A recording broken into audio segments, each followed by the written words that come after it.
महर्जन ज्यादा इनाम याञ्चना अथे किलागो सांस्कृतिक पूजा पाखे मंगल धुन खाना दिजना इनाम याञ्चना अथे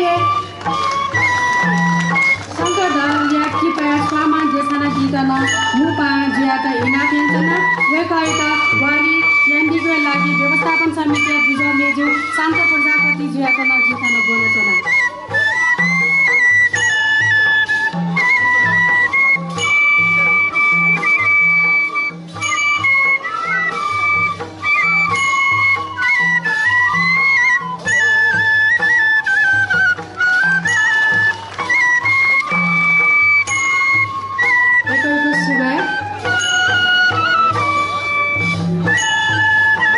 सम्माननीय प्रधानमन्त्रीज्यू पाखे विमोचन यान्दिको इनाम याञ्चना वेकायता ग्वाली यान्दिको लागि जे दुजबेजु बिमला महर्जन ज्यादा थानु बोनचना अझै नेपाल सम्पद लुदने लस्ताले चिठी संस्था पिडङ्गु जोनतन मुपा पाखे मुपा त देशान्दिको इनाम याञ्चना के ग्वालिया लागि जे दुजबेजु रजिना गङ्गलज्यू गङ्गा महर्जन ज्यादा जितान बोनचना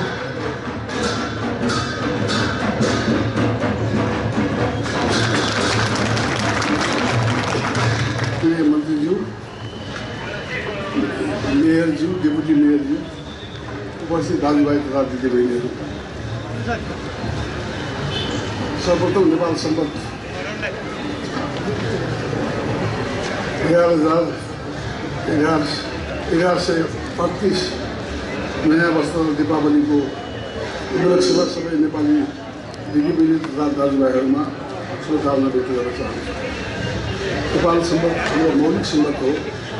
आजभन्दा 1138 वर्ष अगाडि सङ्कट र सरकारले गरिबी र ऋणमा डुबेका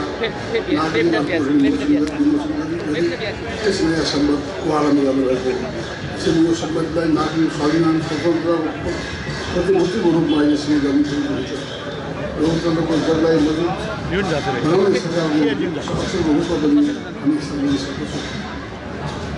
म यो कार्यक्रममा आउनुभएका लक्षित एउटा कार्यक्रममा सहभागी भएर आज सबै ठाउँमा सरकारप्रति नागरिकहरूबाट देखाइएको श्रद्धा हेर्दामा आफू पनि कृतज्ञ भएको छु।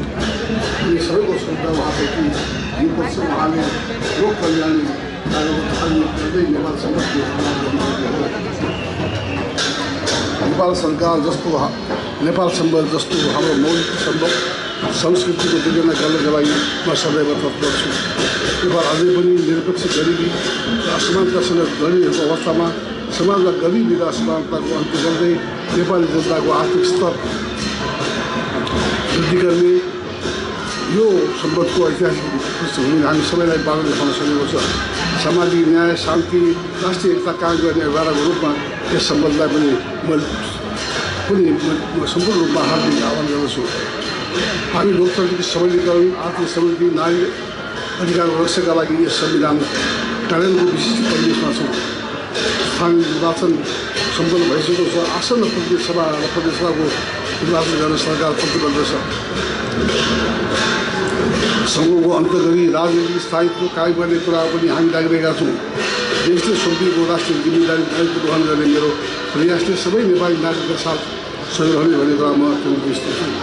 तपाईँहरूको भेटघाट र अन्तर्क्रिया गर्न पाउँदा म हर्षित छु। यो अवसरमा मेरो लागि एउटा स्मरणीय घटनाको रूपमा रहनेछ।